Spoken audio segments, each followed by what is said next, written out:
हे आम्ही सगळे जातोय मित्रांनो.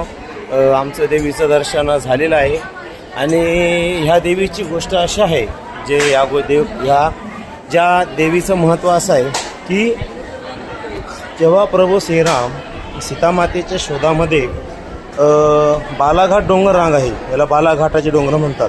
या डोंगररांगेमध्ये जेव्हा इथे फिरत आले तेव्हा माता पार्वतीने प्रभू रामाची परीक्षा घ्यायचं ठरवलं.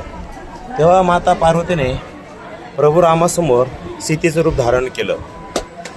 तेव्हा रामाने सीतेचं रूप धारण केलेल्या पार्वतीला ओळखलं आणि ती सहज बोलले. त्यांनी ओळखलं की ही तर जगतजननी सर्वांची पार्वती आहे. तेही पार्वतीला म्हणाले की आई तू वेडी झाली का. असं म्हटल्यानंतर पार्वती पुन्हा आपल्या मूळ रूपात आल्या सीतेपासून आणि रामाला त्यांनी दर्शन दिलं.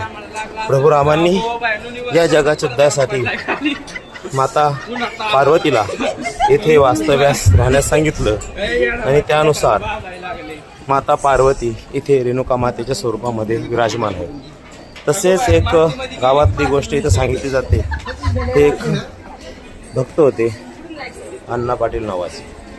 त्या अण्णा पाटलांना सुद्धा या मातेने साक्षात्कार दिलेला आहे. जे रेणुका मातेचे भक्त होते आणि ते माहूरला जात होते.